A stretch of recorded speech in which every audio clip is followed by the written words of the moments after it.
बिस्मिल्लाहिर्रहमानिर्रहीम। अस्सलाम वालेकुम।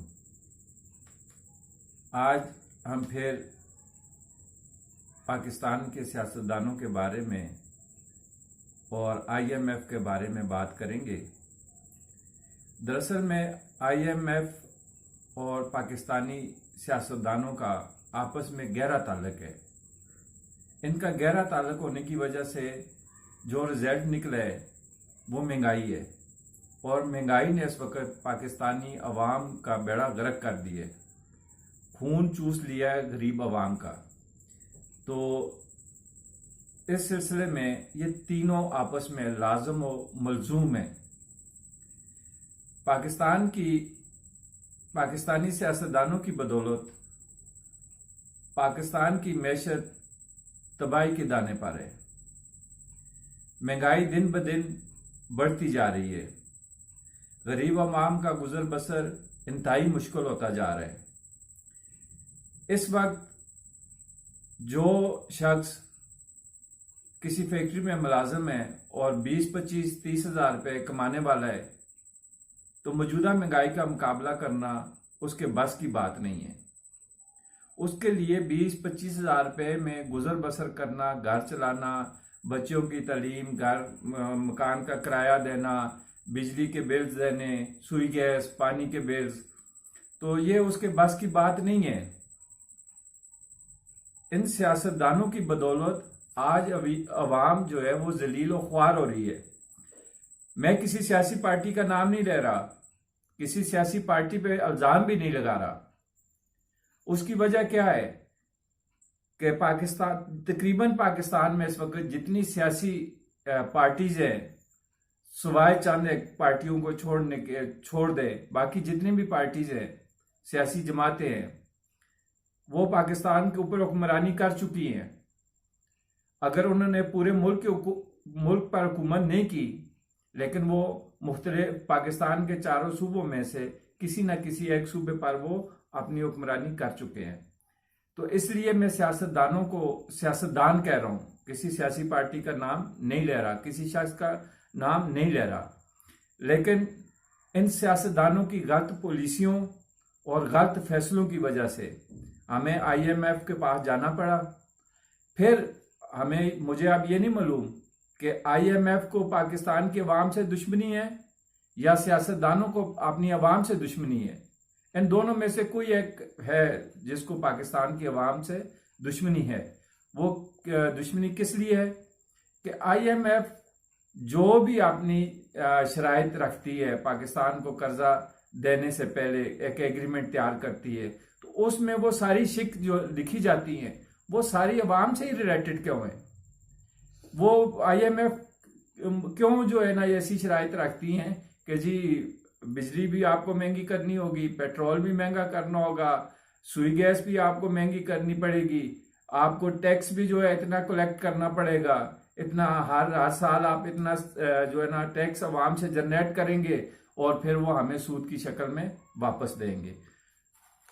ताज्जुब की बात यह है कि IMF आंखें बंद करके तो पाकिस्तान को कर्ज नहीं दे रही।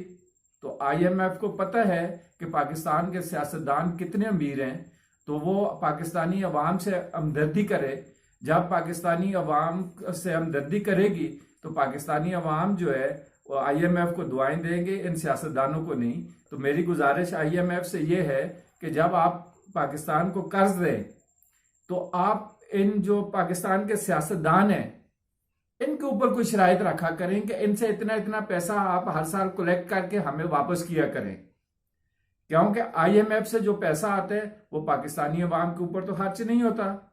उसमें से ज्यादा क्या होता है, किसी एक चीज पर ये सब्सिडी दे देते हैं। सब्सिडी अगर इन्होंने 1 करोड़ रुपए की एग्जाम्पल है, 1 करोड़ रुपए की दी है, तो 2-3 करोड़ अवाम से इन्होंने वसूल भी करना है। ठीक है, तो मकसद ये है कि पाकिस्तानी अवाम को इतना रगड़ा ना लगाए IMF। ये तो कहते हैं नहीं जी, IMF ने एक सियासतदानों के पास बयान होता है, सियासी लोग होते हैं तो उनके पास सियासी बयान भी होते हैं कि जी IMF ने ये शराइत रखी हैं।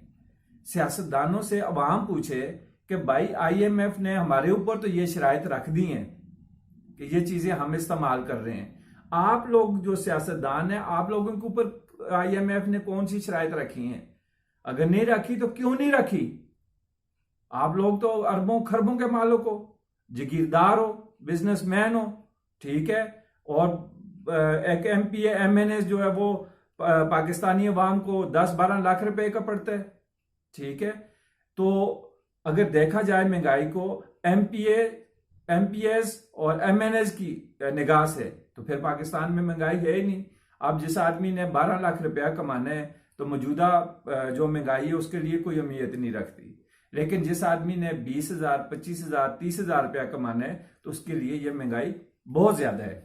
तो मेरी जो है ना वो रोना धोना इसीलिए है सियासतदानों और IMF से कि ये अवाम जो है इस पर थोड़ा सा रहम करें, इसको इतना ना करें कि ये अवाम जो है ना खुदकशियों पे उतर आए। खुदकशियां तो ये कर रहे हैं, खुदकशियां रोक कर रहे हैं, अपने औलाद को भूखा नहीं देख सकते। उनकी जो है ना फरमाइश पूरी ना हो तो अंदर से रोज वो कत्ल होते हैं, तो वो कहते हैं यार रोज मेरे अंदर से कत्ल होता हूं तो एक दिन कत्ल ही हो जाऊं, खुदकशी कर लूं, ठीक है जी। तो अब आते हैं IMF की तरफ। IMF ने पाकिस्तान में अपनी गिरफ्त इतनी मजबूत कर ली है कि IMF की इजाजत के बगैर पाकिस्तान की हुकूमत ना तो अपनी अवाम को कोई रिलीफ दे सकती है और ना इनकी, तो अब तो एक नया सिलसिला भी चल पड़ा है कि जी IMF कहेगी तो सरकारी मुलाजमों की जो है ना वो तनख्वाहें बढ़ाएंगे, अदरवाइज तनख्वाहें नहीं बढ़ेंगी। तो IMF ने पाकिस्तान में अपनी जड़ें बहुत मजबूत कर दी हैं। IMF हमें इंस्ट्रक्शन देती है, पाकिस्तानी हुकूमत को इंस्ट्रक्शन देती है, पाकिस्तान की कौम को इंस्ट्रक्शन देती है कि आपने फलां मुल्क से मिलना है, फलां से नहीं मिलना, ठीक है। इसकी वजह क्या है? इसकी वजह यह है कि हमने उससे कर्ज लिया हुआ है, हम मकरूज है, हमारी कौम मकरूज है, ठीक है। तो मकरूज कौमों का यही हाल होता है, ठीक है जी। अब सियासतदान जो है, हमारे सियासतदानों ने, हमारे जो सियासतदान है इन्होंने बहुत माजी में भी बहुत गलत फैसले किए और हाल में भी बहुत गलत फैसले कर रहे हैं, ठीक है जी। अभी भी कोई पॉलिसी नहीं बना रहे कि हम कोई ऐसा सिलसिला बना दें इस अवाम से बोझ हल्का करें। फिलहाल वक्ती तौर पे तो अवाम को ये रिलीफ किसी ना किसी तरीके से दे ही देंगे, लेकिन रिलीफ से कौम नहीं चलेगी। अब अवाम की जान IMF से छुड़ानी है, उसके लिए कोई पॉलिसी बनाए, अवाम के सामने उसे पब्लिक करें कि जी हमने ये पॉलिसी बना दी है और आइंदा हम इस पे अमल करेंगे। अब इलेक्शन भी करीब आते जा रहे हैं, तो सियासी पार्टियां इसको जो है ना IMF को अपने मंशूर में शामिल करें कि जी हमारी अगर हुकूमत मिल गई तो हम IMF से पाकिस्तान की कौम की जान कैसे छुड़ाएंगे, ठीक है। ये सियासी पार्टियों को अपने मंशूर में ये शामिल करना चाहिए। मेरी तमाम पाकिस्तान की पॉलिटिकल पार्टी से गुजारिश है कि उनका जो मंशूर है, और मेरी आवाम से भी गुजारिश है कि उस पार्टी को वोट दें जिसके मंशूर में ये शामिल हो कि वो IMF से पाकिस्तानी कौम को निजात दिलाएंगे।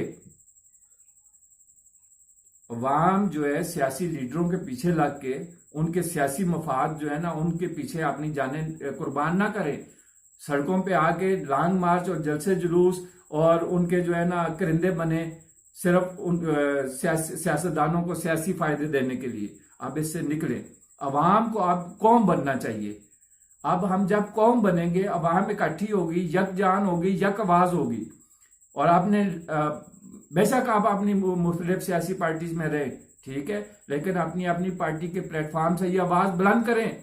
अपने जो आप लोगों के रहनुमा हैं, लीडर हैं, जो सियासतदान हैं, उनसे ये पुरजोर अपील करें कि भाई हम आपके साथ खड़े हैं और इतने अरसे से आपको सपोर्ट करते आए हैं, मजीद आपको सपोर्ट कर रहे हैं, लेकिन कम से कम इस कौम की जान IMF से छुड़ा दो। ऐसी कोई पॉलिसी बनाओ कि कर्ज IMF का वापस करें और हमारे मुल्क में खुशहाली आए और आइंदा आने वाली नस्लें जो है वो हमारी महफूज हों। तो इस IMF से जान पाकिस्तान के सियासतदानों ने छुड़ानी है, ठीक है। ये सियासतदान जो है हमारे, इनको अब जो है ना अवाम के बोझ को हल्का करना चाहिए। रिलीफ, फौरी रिलीफ अवाम को दें, महंगाई में फौरी तौर पे रिलीफ दें। और जितने भी हमारे जो मिनिस्टर्स हैं, वजीर आजम है, प्रेसिडेंट ऑफ पाकिस्तान है, चीफ जस्टिस है और दूसरे जो लोग हैं, इनके जो है ना लवाजमात, इनकी जो है ना तनख्वाहें आदि करें। 40% करने से कुछ भी नहीं होगा, ठीक है, वो तो नमक में आटे में नमक के बराबर भी नहीं है। ठीक है, इनकी आधी आधी तनख्वाहें करें, फौरी तौर पे इस पे एक्शन ले और गरीब आवाम को रिलीफ दें। ये जो बिलों के शक्ल में हमारे ऊपर जो आवाम के ऊपर बोझ डाला जा रहा है, हम गरीब लोग बर्दाश्त नहीं कर सकते। हमें ये एक तो पाकिस्तानी हुकूमत मकरूज है, हम पहले IMF के आगे मकरूज है, फिर हम एक दूसरे से कर्जा पकड़ के मकरूज हो जाते हैं। ठीक है जी, तो सियासतदानों को अब जो है ना होश के नाखून लेने चाहिए और खासकर पाकिस्तानी अवाम से मेरी गुजारिश है कि आप अवाम ना रहे, आप कौम बने और एक आवाज बने इस महंगाई के खिलाफ और IMF के खिलाफ, और अपने सियासतदानों को मजबूर कर दें कि वो आप लोगों के लिए कोई ऐसी पॉलिसी मुरतब करें कि हम IMF का कर्ज वापस कर सके।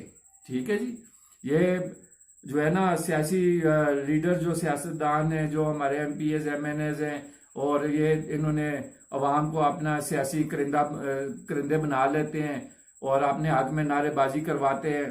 ठीक है, तो अब अवाम इनकी चालों में ना आए, इनसे जान छुड़ाओ, सियासतदानों से जान छुड़ाओ कि आपकी जान IMF से छूट जाए। ये आके अपोजिशन में होते हैं तो इनको महंगाई भी याद होती है, पाकिस्तानी अवाम भी याद होती है। जब ये हुकूमत में चले जाते हैं पाकिस्तानी अवाम को भी भूल जाते हैं, महंगाई को भी भूल जाते हैं, इनके सियासी मफादात शुरू हो जाते हैं। इस वक्त जो अपोजिशन दाएं बाएं सियासी जमातें हैं, कुछ हुकूमत में है, कुछ अपोजिशन में है, तो ये सब लोग अपनी अपनी जाती और सियासी मफाद की जंग लड़ रहे हैं। तो पाकिस्तानी अवाम मेरी गुजारिश है कि आप होश के नाखून लें, एक कौम बन जाएं। इन सियासी लीडरों ने आपको कौम नहीं बनाना, ये याद रखिएगा। सियासी लीडर कौम को तकसीम करते हैं और कौमी लीडर जो होता है ना वो कौम को जोड़ता है। तो ये हमारे जो मौजूदा लीडर हैं, जो हमारी सियासी जमातें हैं, इन्होंने कभी अवाम को जुड़ने नहीं देना, लेकिन अवाम ने अपने बलबूते पे जुड़ना है। और ये जो है ना IMF एक ऐसा हमारे लिए जहर है, ऐसा कैंसर है जो आस्ता आस्ता हमारे जिस्मों में फैल रहा है और हमारी आने वाली नस्लों में फैल रहा है। इस कैंसर का हमें इलाज करना होगा और हमें एक जगह पे जुड़ना होगा। आप दूसरे मुल्कों को देखें जो तरक्की पजीर हैं, तरक्की याफ्ता हैं, और हमसे बाद में आज़ाद होने वाले मुल्क जो हैं वो इस वक्त कहाँ पे चले गए हैं, और पाकिस्तान दिन ब दिन आगे जाने के बजाय पीछे की तरफ जा रहा है। तो खुदारा अवाम से फिर मैं एक बार गुजारिश करता हूँ कि आप एक कौम बन जाएं, जुड़ जाएं और सियासतदानों के पीछे भटकना छोड़ दें। सियासतदानों को उस वक्त तक लिफ्ट ही ना कराएं जब तक वो आके अपना मंशूर आप लोगों के सामने नहीं रखते कि जी हाँ जी कि हम IMF से जो है ना आपकी जान छुड़ाने लगे और हमने ये पॉलिसी बनाई है और हम इतने अरसे में जो है ना कर्ज वापस कर देंगे। उस वक्त तक किसी सियासतदान को मुंह ना लगाएं, चाहे वो किसी भी जमात का क्यों ना हो। इस एक पॉइंट पे हम अगर हमारी कौम इकट्ठी हो जाए, हम कौम बन जाए, हमारी अवाम एक पॉइंट पे इकट्ठी हो जाए और हम कौम बन जाए, तो हमारी आने वाली नस्लें सुकून में आ जाएंगी।